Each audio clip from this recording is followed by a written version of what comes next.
the book of James. I love the book of James. It's short and sweet.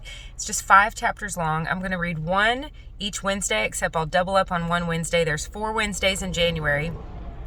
So we will get through the entire book of James in the month of January.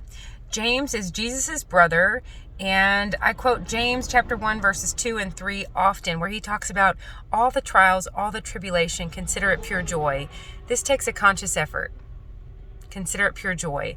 This is most definitely something I'm focusing on lately, along with Philippians 4, 6 through 8. If it's lovely, if it's pure, think of such things. I have a lot going on personally. It's a relief to me to not be uploading daily, but it's a blessing to me to still be doing these W.O.E readings and staying right where I need to be in the Word. Yesterday, the contractor came in and the crew built a set of stairs in my kitchen. There's a lot going on around the house. I'm literally pulled over on the side of the road with one dog with me, a bunch of groceries, jeans for Franklin, Walter's at the vet. Breathe, slow down, and consider it all joy. Thank you, James, for that. James also talks about sin leading to death. I woke up the other morning talking to Greg about this idea of sin leading to death and how death doesn't have to mean a physical death. It can basically just mean a lack of growth.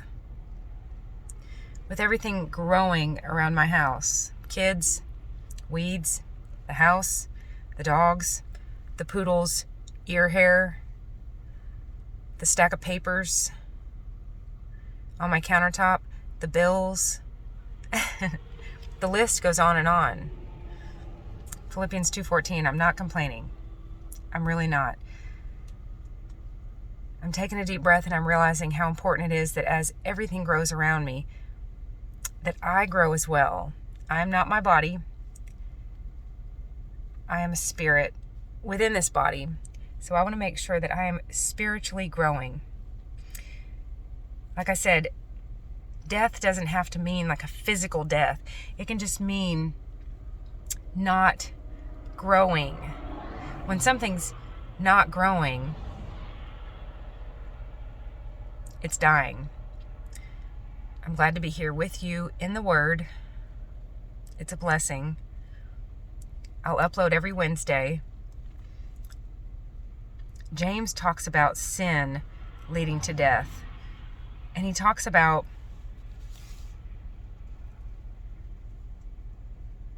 Christian living. And he calls out hypocrisy. This is the beginning in my Life Application Bible, the New International Version. That's what I read from in these readings. In the beginning here, the author of this page, the author of James is James.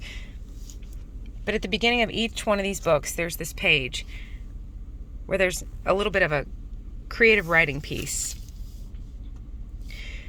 where someone had written, miraculous, revolutionary, greatest ever. We are inundated with a flood of extravagant claims from infomercials and magazines claiming that we could have cleaner clothes, glamorous teeth, whiter food, whiter food, whiter hair, tastier food. I'm getting those jumbled up. Cleaner clothes, whiter teeth, glamorous hair, and tastier food. Automobiles, perfumes, diet drinks, and mouthwash are guaranteed to bring happiness, friends, and the good life. But as Christians, if we're not careful, we could do the same thing. Jesus is the answer. Believe in God. Follow me to church. We could make claims, but we're often guilty of not living this out. So this person right here wrote all this. He says, James begins his letter by outlining some general characteristics of the Christian life. Next, he exhorts Christians to act justly in society. He follows this practical advice with a theological discourse on the relationship between faith and action. Then James shows the importance of controlling one's speech. James distinguishes 2 kinds of wisdom, earthly and heavenly. Then he encourages his readers to turn from evil desires and obey God. James reproves those who trust in their own plans and possessions. Finally, he exhorts his readers to be patient with each other, to be straightforward in their promises, to pray for each other, and to help each other remain faithful to God. In the end, the person, whoever wrote this little piece, this page before the book of James begins, says that this letter could be considered a how-to book on Christian living. Confrontation, challenges, and a call to commitment await you in its pages. Read James and become a doer of the word. The purpose: to expose hypocritical practices and to teach right Christian behavior. The author is James, Jesus' brother. The original audience was the first century Jewish Christians that lived in Gentile communities outside of Palestine, probably around AD 49. Jesus died and rose again somewhere between AD 30 and 36. This letter expresses James' concern for persecuted Christians who were once part of the Jerusalem church. And the key verse, chapter 2, verse 18, "But someone will say, 'You have faith, I have deeds. Show me your faith without deeds, and I will show you my faith by what I do.'"